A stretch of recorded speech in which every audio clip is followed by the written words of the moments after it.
What's going on, everybody? It is that time again. The Sooners Illustrated Podcast, episode 162 on this Tuesday, March 18th, 2025. Josh Callaway, James D. Jackson, Tom Green with you on a Tuesday. The NCAA Tournament is here. Both men's and women's. The brackets are set. OU men are in for the first time under Porter Moser. The women are hosting. We're going to break it all down. How far can both Oklahoma teams go? We will dissect the bracket, the draw, and what we think is realistic for both Oklahoma men's and women's basketball in 2025. We'll also recap the latest for the Diamond Sports as well. Softball sweeping Arkansas. Baseball getting a big road series win as well in the SEC. So lots of good stuff to talk about right now with OU Sports, and we're going to dive into it on a Tuesday. But gentlemen, it is March. March Madness has arrived. Let's start with the men. Tom, you were in Nashville last week for the SEC tournament. You and I were both at the selection show on Sunday, selection watch party, I should say, not the literal show. The selection watch party on Sunday at the Lloyd Noble Center with the team. Got to hear from Porter Moser, Jalen Moore, Jeremiah Fears after the fact. They're in. They beat Georgia. They lost another heartbreaker to Kentucky. Otega Owa got them again. But they found a way. They're in for the first time since 2021. First time under Porter Moser.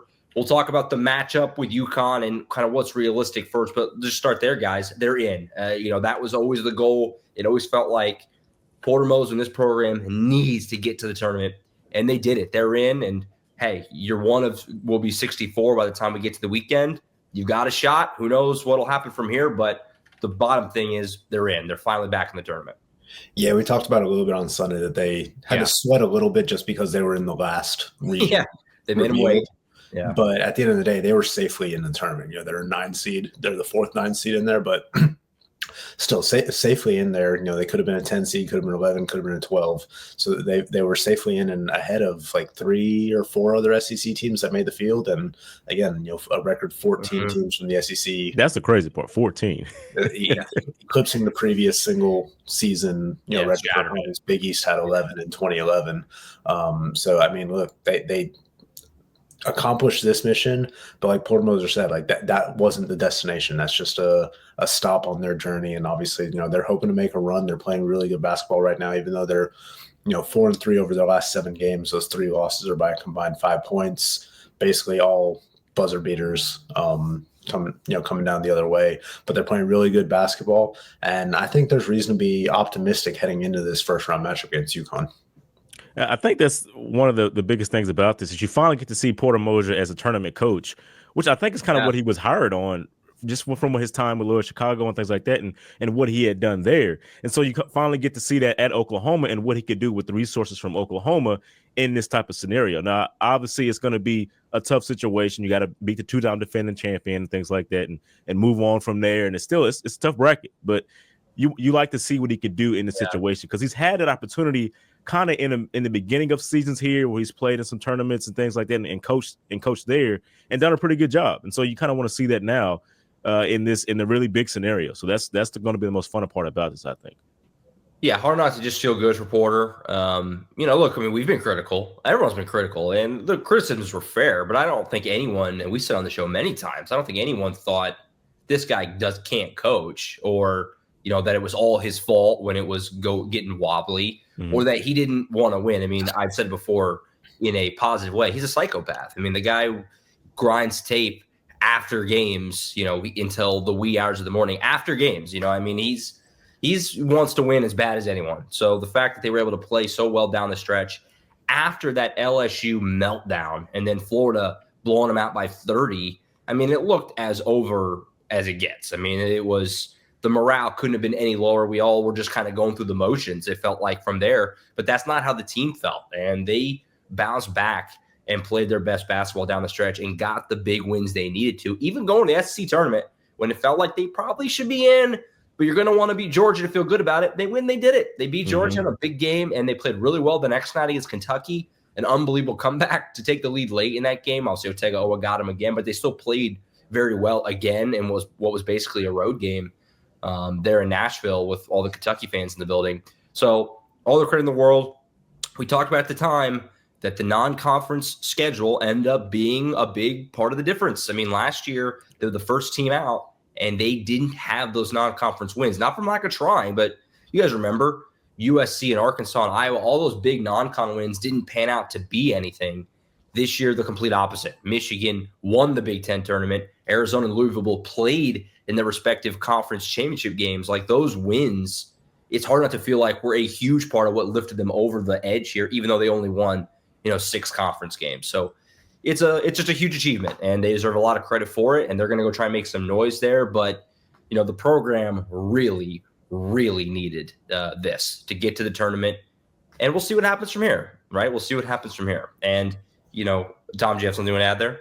I was going to say, you could just hear it, like listening to Porter, listening to Jalen Moore. Yeah, no doubt. Experienced that heartbreak last year. Even Jeremiah Fears, even though it's his, he's a freshman, to hear him talk about just like what it meant to get those guys over the hump and into the field. Like it's like a weight has been lifted off their shoulder. And again, like anything can happen in March. It's a tough draw, especially if they get past UConn and up against Florida, which for my money might be the best team in the field right now, the way they're playing the hottest this point of the season. But like I think they have a chance in this opening round against UConn.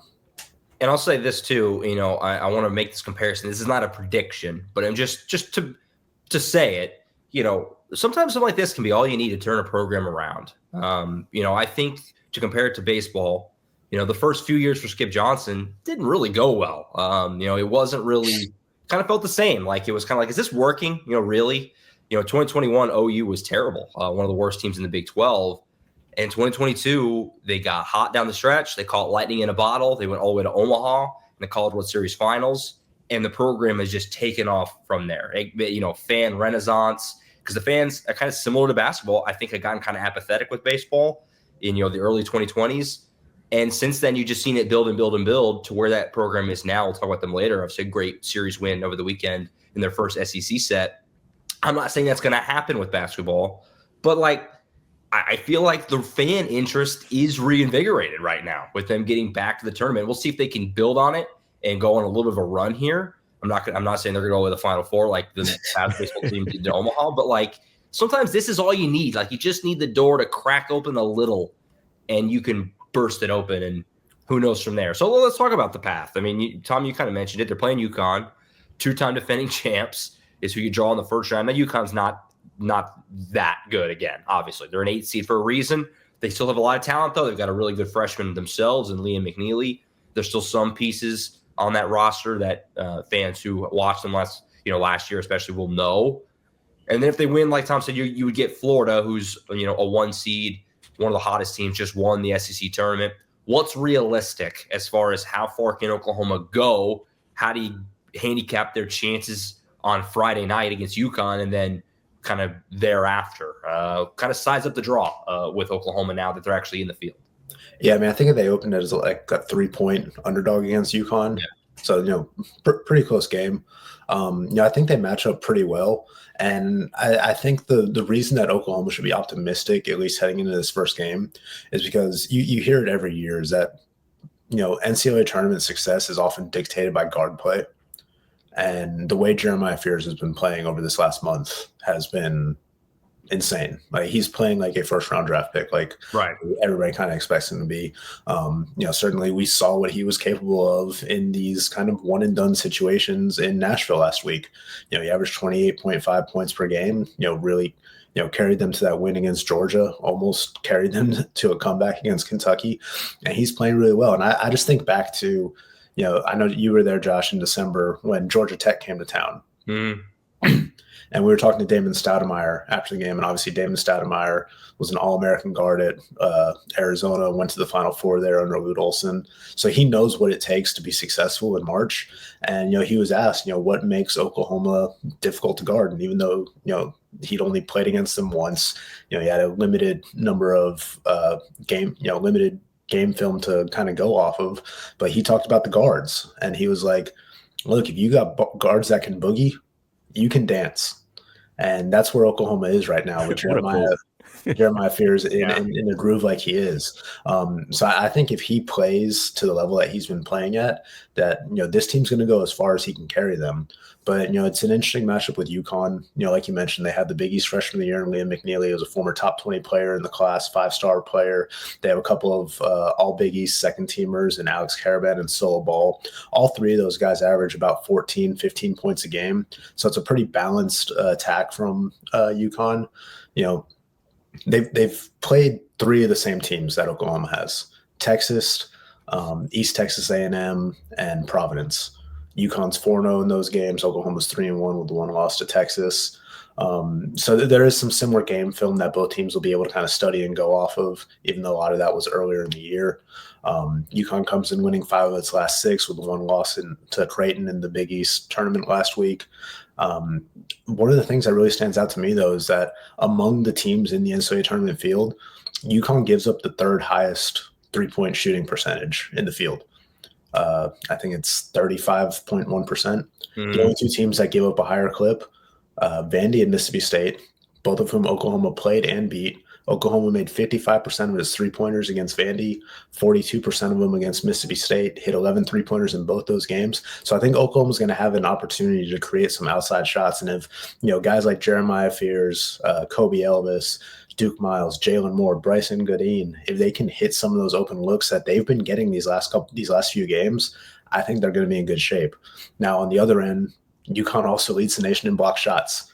And Oklahoma doesn't have a lot of size. So we'll see where they're at with Sam Godwin. Sounds like, they're still kind of taking it day by day with him, and he's still progressing. We'll see if, he's available on Friday. Obviously, it would be huge, not just for them, but for him personally, having been through, getting left out last season, to be able to actually play in the tournament. But they're going to have to find a way to kind of combat some of that size inside, because, UConn's really good at blocking shots. And, we've seen, Jalen Moore and Jeremiah Fears, they get to the rim a lot, but, they often get their shots blocked inside too if they can't finish. So that's something to keep an eye on. But I think Oklahoma matches up pretty favorably in this one. Yeah, basically my feel in the draw is it's not amazing, but it could be worse also. People see UConn and that's scary for obvious reasons, because they won back-to-back championships. They're not that team. They were very inconsistent this year, but they still have it in them. They have a really good freshman, like I said, and Liam McNeely, who's a guy who's like Jeremiah Fears, maybe, a lottery pick. And, Danny Hurley, by his own, is arguably the best coach in the bleeping sport right now. They went back-to-back championships for a reason, right? And they know how to win in the tournament. So that part of it kind of would worry you. But they're, the way Oklahoma's playing right now, you feel like they can certainly win the opener game. The unfortunate thing is drawing, another SEC team after that, which, was kind of semi-bound to happen when there's 14 SEC teams in the field. You're not going to avoid them for that long. But, at the same time, it's like, all the one seeds, they're one seeds for a reason. Duke with Cooper Flagg, I don't know if that would have been any better. Houston, I don't know if that would have been any better. Auburn, I don't know if that would have been any better. You know what I mean? Like, they're all tough. They're all tough one seeds. The only thing maybe better would have been, we talked about it a little bit the other day, if they had actually fallen back to a 10 seed, it might have been a little more favorable. But, the draw is tough, but, what were you expecting, I guess, is really kind of more my mindset going in. And we'll see. I think they definitely have a shot on Friday night. And then, who knows from there? It's a tournament.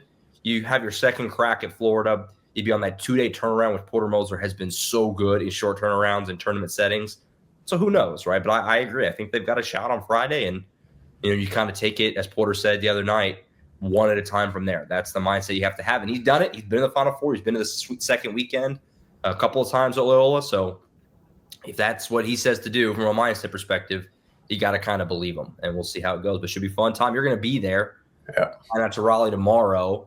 That'll be awesome. That'll be cool, and we're going to have lots of coverage coming from Raleigh in the NCAA tournament. Good for Oklahoma to finally be back in there, first time in a while, and should be quite a scene out there. Any final thoughts before you head out tomorrow morning? Yeah, hoping to tell some good stories out there for as long as Oklahoma's dancing. And I know James touched on it a little bit, but just Porter in those tournament kind of settings, he's done well at Oklahoma. Oh yeah. Obviously in the early season multi-team events that they have, Battle for Atlantis, the one they played in last year, They do well in those settings. The loss to Kentucky last week was their first neutral site loss of the season. I think they're 5-1 in those games now this year. So they've played well, and you touched on it too. He made a Final Four run at Loyola. He made the Sweet 16 in his other tournament appearance there. So he knows how to coach in these kind of make or break, quick turnaround, quick preparation scenarios. So we'll see how they handle that. No doubt about it. Looking forward to it. Friday night, Oklahoma, UConn. Unfortunate for Tom, they got the late tip on Friday again.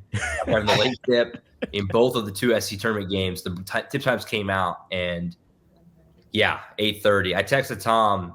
It'll be 9:30 where I'm at. Good point. Yeah. That's a great point. I texted Tom and I said 8:30 tip, and he texted back Eastern ? With I could see the hope. I was like, no, Central. Tough scene, but we'll all be dialed in, and Tom will be there. Lots of great coverage coming to the site. But another late night for Tom in Raleigh on Friday. All part of the business. All part of the business. As for the women, James, not nearly as much drama in their selection show because we knew going in they're going to host. They clearly had earned it. Yep. They're going to be a 3 seed. That was semi a question would they be a 3 or 4. Felt pretty good about them being a 3. They were. It was just a matter of what was the draw from there. Florida Gulf Coast, familiar foe here. 14 seed is who they're going to face in the first round. The other side of the Norman Regional is Murray State, the 11, Iowa, the 6, which is Jenny Bronchick's alma mater, which is kind of fun. James, size up, the draw. Because, again, we knew they were going to be at home. We felt pretty good about them being a 3 seed. But the matchups and the path beyond, obviously, this weekend, but beyond that, as far as what would lie ahead potentially in the Sweet 16 and beyond if they were to get there, how do you kind of size up how Oklahoma made out here with what they got in the bracket? I mean, when you look at the men's side, I mean, it's a lot easier path, I guess you could say, but it's obviously with their ranking and their seed, it's going to be easier. Now, Oklahoma has to play Florida Gulf Coast, who is a 3-point shooting team, which that can be scary when it's a one-game situation, because if they get hot, now what are you going to do? Because they're number 21 in the nation in 3-point shots. So right now. So that's something you really have to pay attention to. They have the coach, their conference coach of the year, and Chelsea Lyles, who's a new coach there. So Jim Baranchek said it adds a little wrinkle to it. They played them last year to their familiar foe, but they're under new leadership. That some things may be different here. They also have the ASUN conference player of the year, which is Imani Jefferson, who's also a very dynamic player. So you have these things that you got to go against in this first round game, which is it can make things difficult, especially like I said with the 3-point shots. If they just play the way they've been playing over the last stretch of this season, they'll be just fine. Now, Skylar Vann was asked about it. Are you all playing the best you can play right now? And she said, yes, most definitely. That's where we're at. I mean, a 9-game win streak speaks for itself when you look at the resume and the teams they beat during that stretch, even coming back and beating Kentucky once again and figuring that out. So it's going to be a really fun matchup for them. They get the host, first time with Jenny Baranchek and in her group and things like that, and just going to see what happens here. I mean, it's going to be pretty fun. Getting the Iowa deal, Jenny Baranchek said it's not necessarily something that's awestruck or something big for her anymore, because she played them so many times when she was coaching at Duke. I mean, not Duke, Drake. She was coaching at Drake, and so it doesn't have the same allure anymore. So that was kind of where she left it off with that. But yeah, it's a pretty good field for OU, I think. Yeah, they got to get to the second weekend. They haven't been able to get there. Obviously, they have only hosted the one other time. You look at this draw, they need the second weekend. Tom, you in agreement there? I mean, that's the goal. I mean, obviously, you're a 3 seed. You would have to be, lose to a lower seeded team. But I think not getting to that Sweet 16 at least would be a bit of a gut punch with the team they've had, the season they've had, the way they're playing. You want to take it one game at a time, one weekend at a time, but I think that's kind of the mindset right now. 3 straight years again to the second round. It's like you really want to get it this time, because this group that you have looks like the group that can do it. Now, we said it before the season, Josh. This is a team that could make a really, really good run, and I think they're set up for that right now, especially the way they're playing. Because you had players come along like Zaya Vann, who just came out of nowhere as a freshman to really help this team out. Lexi Keys has played really well off the bench for them. And so you already had your expectations for how this starting lineup would look with Reagan Beers coming on and Peyton Burhos leading the charge. They have so much, knowledge and familiarity with the tournament with just these players here. and you add in, players like Zaya Van to this group, and it's like you think this should be a really good recipe for success for them in this tournament. So that's where I see it. How do we feel about the potential in the next weekend of UConn and USC? So that's the 2 and the 1 in their regional, the region. Obviously, I mean, anyone you face as a 1 or 2 is going to be tough. We talked about desperately needing to avoid South Carolina because we've just seen that. We've seen how that goes.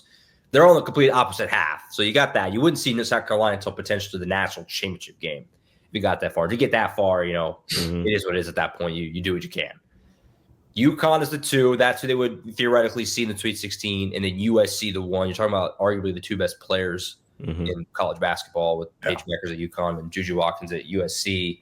How do we feel about that? I mean, and now obviously if you're the team, you're taking it one at a time. You're not looking ahead, but we can do that. We can look ahead. Well, I mean, that feels like that could have been better. I mean, it could have been worse, I guess. You avoid South Carolina, but that's pretty tough. That's a really strong 2 seed, and then obviously a great 1 seed as well, which again, they're all great, but that part is pretty tough. Yeah, when you mention those names like, Juju and Paige, like OU has struggled against very dynamic guards this season. Like we've seen that multiple times. And so that's kind of like the worrisome aspect there. But they've also played really well as a team in those scenarios. So you kind of have to balance it out here. Like the first time they played Georgia and Moore against Kentucky, obviously that led to a loss. But the second time they kind of figured it out. She still had 29 points against Oklahoma, but they played better as a team and were able to overcome that. So you kind of seen both sides of this. You're hoping that what they've done at the end of the season is kind of going to carry over into something like that if they get that far. But yeah, Juju and Paige, that's a scary scenario for OU right now, I think. But they could overcome it, I think, too. We shall see. It's gonna be fun. They play Saturday afternoon, 1:30. Much better than last time they hosted a few years ago. They had the late game. I can't remember the exact tip time, but it was like 9:10 or something. So 1:30 in the afternoon, much better on Saturday. James will be there at the Lloyd Noble Center. If they win, they'll move on to Monday to face, theoretically, Iowa if they don't get upset by Murray State. And then on from there would be Spokane, Washington. Quite a journey in Sweet 16 if they were to get there. But lots of NCAA tournament coverage coming to the website. Also on the YouTube channel, have full post-game reaction from the teams after each game, both men and women. So keep an eye out for that on the YouTube channel as well. Tom, I think we'll let you go. Rest your voice. You've been under the weather. Tom gutted it out, so he bumped the show over today, and he pushed through for us. He's got to get to Raleigh tomorrow. So we'll let you step aside, James. I'll do some Diamond Sports. But, Tom, safe travels to Raleigh, and we'll be talking. All right, take it easy, guys. All right, we're now shifting to the Diamond Sports portion of the program. Things going very well on the Diamond for both OU softball and baseball in SEC play so far. We'll start with softball. They went into the weekend, James, there in Fayetteville, and they got the job done again. They sweep the Razorbacks. They're 26-0, 6-0 start to SEC play. I mean, again, you kind of same thing. South Carolina. I thought, this is going to be tough. Arkansas is a top 15 team on the road. Obviously, Arkansas's got a great fan base and some close games, but they just keep winning. I'm kind of at a loss for what else to say about the team right now. They just, even despite all the turnover, all the new faces from last year and the previous this dynasty run that they're on, they just keep on rolling. Another sweep in Fayetteville. What were the takeaways for you from these wins over the Razorbacks? Well, I think it came down to 2 different players here for OU. Like, first off, Gabby Garcia, the freshman, has come in and she's sparked it. Like, she's been really, really good. That was something that you really needed when you talked about turning the brackets over, turning the roster over, things like that.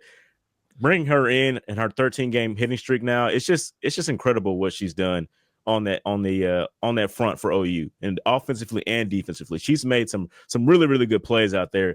And then to add with that, Nelly McLemore-Marina as the captain of this team, she started slow this season at the plate and had her struggles, but she's really come on, down this stretch, and that's helped out OU a lot. Like, it's just been really good for them because going into this weekend, Ella Parker actually had a little slump here. You know, one of the players that you really relied on, and you needed somebody to pick her up. And I think that's what's happening with these two. And it's just working really well for OU. Like, it's just like whatever other teams do to finally get over, like, you know, a lead on OU, the next inning they'll come back and either tie it up or take the lead. It's like I mentioned on the board of the day, I was like, it's probably exhausting playing this OU softball team, because like every time you think you have the edge, they just come back and with one swing or something like that and take over the game. It's like that has to be exhausting, and just what OU's done to these teams. Like it's incredible. It's incredible, Josh. Like just being able to do this over and over again with Patty Gasso and whatever roster she seems to have, being able to consistently win. I mean, that just shows why she's considered the GOAT in college softball. I mean, it's just incredible. It is, and you know, it's early. It's 2 weekends into SEC play, but I mean, the timing of it with the senior class graduating off and having all these new players coming into the year, and now you're going into the SEC.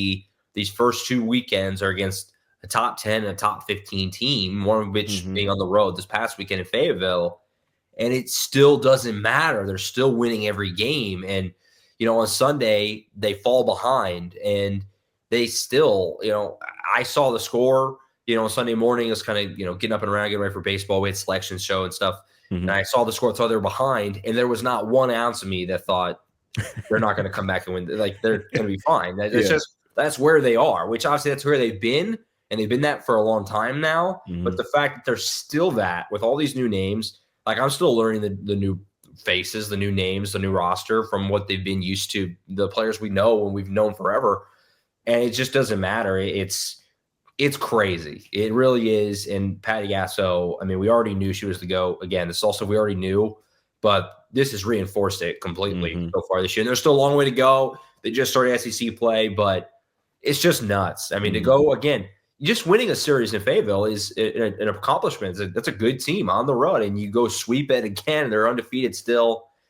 It's nuts. It really is nuts. And I don't know. I'm at a loss. It's just unbelievable. They just keep doing this. This comes at a time when their pitching staff is still not all the way clicking yet. Like, it's still a struggle for them. I guess you could say they're still overcoming all of these problems that they may have with their different arms out there. Like, that's what's so scary about it, because if this group can finally get together, you know, coming down the stretch of the season, the final stretch of the season, things like that, it can really get ugly for other teams. And maybe this team can go all the way, which is something that we didn't really know going into this season.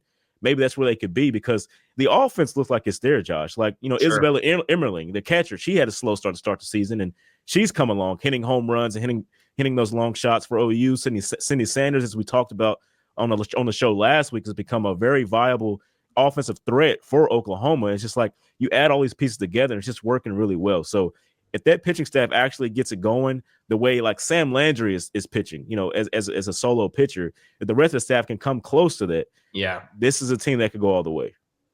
No doubt. I mean, hard to argue with what they're doing right now. The offense coming around, and like you said, the pitching still kind of finding its footing, but it's going to get better and better.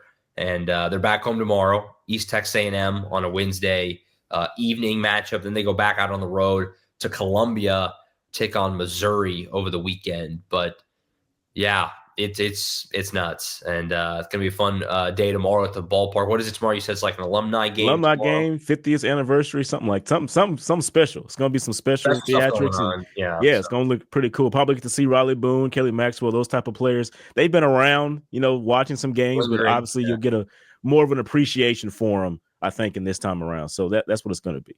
So yeah, back home tomorrow. Then they're going back out on the road at Missouri over the weekend. Obviously, lots of coverage to come. Over at Sooners Illustrated, Oklahoma, 247sports.com, as that team just keeps winning. As for baseball, it was a big weekend. I mean, we talked about it last week. We were kind of just waiting to get to SEC play and finally start to really measure them up against this conference that is so far and away the best in the sport. They went into Columbia, played great on Friday. Kyson Witherspoon was excellent again. He's unbelievable. The offense was good. They held on, you know, late. South Carolina made a push, but Oklahoma held on. And we took the opener on Friday. Saturday, they fell behind. Gamecocks kind of ran away with it. And then you had the rubber match Sunday, one of the all-time wins. I mean, a signature win, certainly of this season and really of kind of this recent. And they've had a lot of big wins last few years. Skip Johnson, this program, they're not a stranger to these big wins. But Man, I mean, Sunday, that game, I was watching it on my phone at the selection party because it kept getting pushed. The game got pushed back because of weather. Yeah. And it kind of just kept going into extra innings. So I'm at the Lloyd Noble Center literally as they're revealing the bracket, also watching the end of this game on my phone. It was an insane game. They're on 3-1 in the 7th. Easton Carmichael 2-run double ties it, make it 3-3. They fall back behind 5-3 going to the 9th. They get a 2-out RBI single from the freshman Kyle Branch to tie the game in the 9th. And then in the 10th, Jason Walk hits a solo homer to put them in the lead. Dylan Crooks, who's the closer, throws 57 pitches out of the bullpen, which is outrageous. Throws 3 2/3 innings to close out the game, got his first win of the season. And this is all in a game, by the way, where Cam Johnson threw 9 pitches and then had to come out of the game in the first inning because he wasn't feeling well due to illness. We found out after the game. Skip Johnson said that post-game. So you were behind the 8 ball immediately. You lose your starter without recording an out. And Cade Carlson stepped in and was tremendous coming into the bullpen in that kind of spot start, basically. I mean, as wildly as impressive of a win as you're going to have. I mean, the odds were stacked against them in so many ways, and to rally from 2 separate 2-run deficits in the late innings, and then you get the big home run in the 10th from Jason Walk. Like, they just have that kind of special feeling. They do, to go get that. They played really well on Friday. Saturday was, not what they wanted. And then, it was kind of like this big rubber match. It didn't look great. It was like, they're going to lose their first SEC series. Not a huge deal. You didn't, you're not going to win every series, especially on the road. The SEC is too tough. For them to rally and win that game was wildly impressive. Now into the top 10 in the D1 baseball rankings. There you go. It's working. I mean, it's working. I mean, there's still some questions, I think. I mean, obviously Malachi Witherspoon has had a couple of not excellent starts in a row. I don't think you're pushing the panic button or anything yet, but he's kind of been a little wobbly. Kyson Witherspoon has been tremendous, though. Sunday, I think you have a little bit of kind of figuring it out with how good Cade Carlson was against South Carolina. Cam Johnson's actually going to start tonight against UT Arlington. I'm curious to see how long he goes, because if he goes any sort of real length, you think Carlson would probably start on Sunday against Mississippi State coming up. But it was really, really impressive to go get 2 out there. And again, the way they did it on Sunday, they have that kind of never say die attitude about them. And it's fun to watch. And that was a statement to go and get 2 in Columbia in your first SEC series. It was a statement. Mm-hmm. Well, but what were the vibes kind of like? They lost that second game. Like, what are the vibes right there? Like, you're trying to think, okay, this could teeter-totter either way now because, like you said, they want to win the first SEC series, sure, but you were kind of didn't know for sure what was going on. What was going on there for you from what you had saw, from the team? How are they going to bounce back from that? Yeah, it's hard to, because baseball is you're going to lose games in baseball. Okay, yeah. You just are. Like, you have to be able to flush when you have kind of rocky days. And the game on Saturday started out well. Jackson Wiltz, a 2-run bomb. They had a lead early, and it felt like, oh, man, like, here we go again. They're rolling. And it kind of just got ugly in the middle. Defense was a little sloppy over the weekend, and South Carolina just kind of kept pushing it out and ended up winning that game pretty comfortably on Saturday. So it was interesting to see, like, can they bounce back, on Sunday? And the offense had a hard time getting going. Mm-hmm. Cam Johnson, comes out of the game right away. Like we said, we didn't know what happened at the time. We found out after the game that it was because of illness, but he gets pulled after 9 pitches. So you're worried that, did they just lose one of their starters? Is he injured? Like, the vibes were kind of bad for a minute, kind of like, things were so great on Friday. What happened all of a sudden? For them to rally back in the late innings and flip it back, it was really impressive. And like you said, I mean, you don't really know how they're going to respond after kind of their first kind of gut punch a little bit on Saturday, but they played really well last night. And just the clutch hitting, man. The clutch hitting. Easton Carmichael's double was with 2 outs also. Kyle Branch, a freshman, to get the 2-out hit in the 9th to tie the game.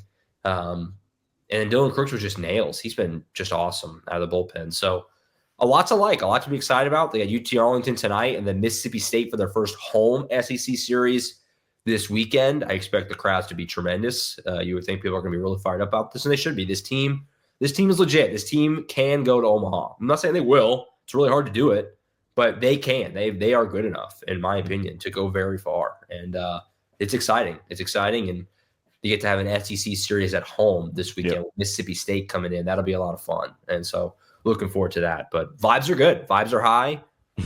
Can't complain. Both Diamond Sports are just winning, which is I think everyone likes. I think that's it. We'll have lots of coverage. It's busy time. It's a kind of nice thing that spring football had the week off this week. That's why we didn't really have any football to talk about. We figure we get the other sports have got enough going on. We'll catch back up with football here down the road. Spring football has the week off. It's spring break, so the team is not together. So there isn't going to be any football stuff this week, but that's not a bad thing considering that we've got both men's and women's hoops in the NCAA tournament.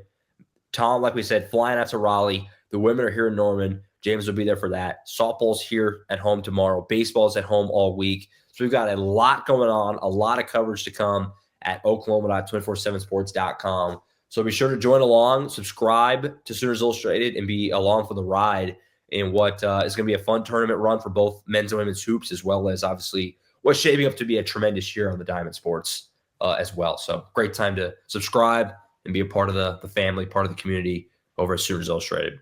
I think that's it for now. For Tom Green earlier, James D. Jackson, I'm Josh Callaway signing off. We'll see you next time right back here on the Sooners Illustrated podcast.